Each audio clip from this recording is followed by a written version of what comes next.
In this video, I'm going to talk about how to solve an AND inequality. First of all, we need to ask ourselves, how do I know it's an AND inequality? Well, this one isn't too hard to tell. We don't see an OR, so we instantly know it's not an OR inequality, and plus it is compound. We're put in 2x plus 1, we have an inequality on either side, and so we know instantly that it is an AND inequality. Well, to solve it, first thing we're going to do is we're going to split it into its two basic parts. And one thing I like to do is I like to put the parentheses around it so I know what stays together. So the first inequality is going to be negative 3 less than or equal to 2x plus 1. So basically we just ignore this side. And our other inequality is going to be 2x plus 1 less than or equal to 5. And then don't forget to put the AND in the middle. So that's the first part for solving one of these inequalities. The next thing that we're going to do is we're going to solve it. Well, to solve it, we're going to follow the same procedure like we would for solving any other inequality. We're going to draw a brick wall. We're going to follow our 5 steps.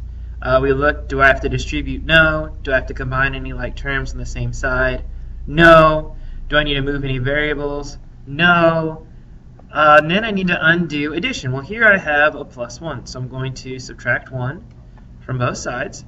So I get negative 4 less than or equal to 2x.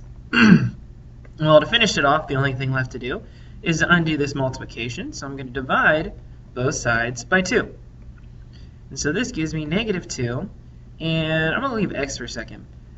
Well, looking here, I know one of the biggest issues we have is when do I flip the inequality? Because here I have a negative 2. Well, in this case, we're not going to flip the inequality.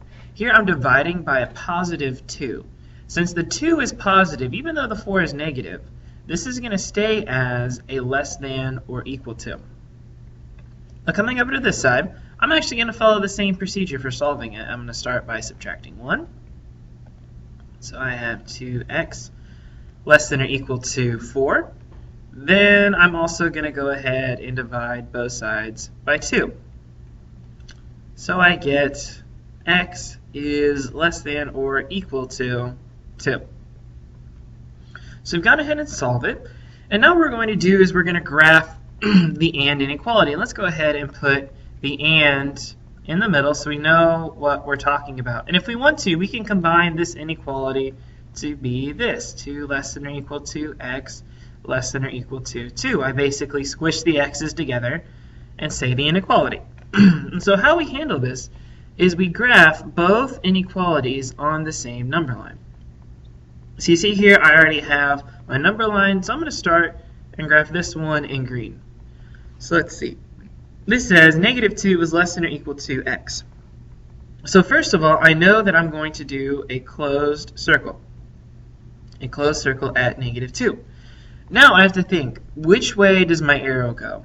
So we look at the x, and this says that all my answers are bigger than negative 2. Well, if I look at the number line, all numbers bigger than negative 2, well, those are all this way. So we draw our arrow going to the left and draw as far as we can all the way across the number line. And let's go ahead and graph this one too. We're going to graph it in purple. So let's see, less than or equal to, so I know automatically I'm going to have a solid dot.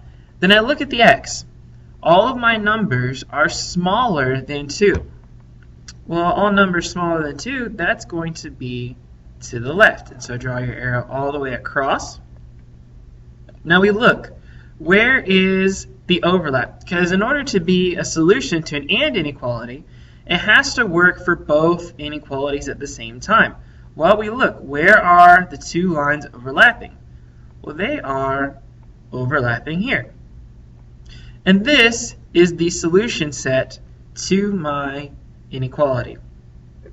Now, if I wanted to write this in interval notation is something new we're working on. Well, I know it's less than or equal to, so I'm going to have a closed bracket. And I'm starting at negative 2. And I'm going to 2. And again, it's going to be a closed bracket because we have an equal to. And there's our interval. So what we've done is we've solved this inequality, negative 3 less than or equal to 2x plus 1 less than or equal to 5. We split it into parts, solved each part, graphed it, and then wrote it in interval notation.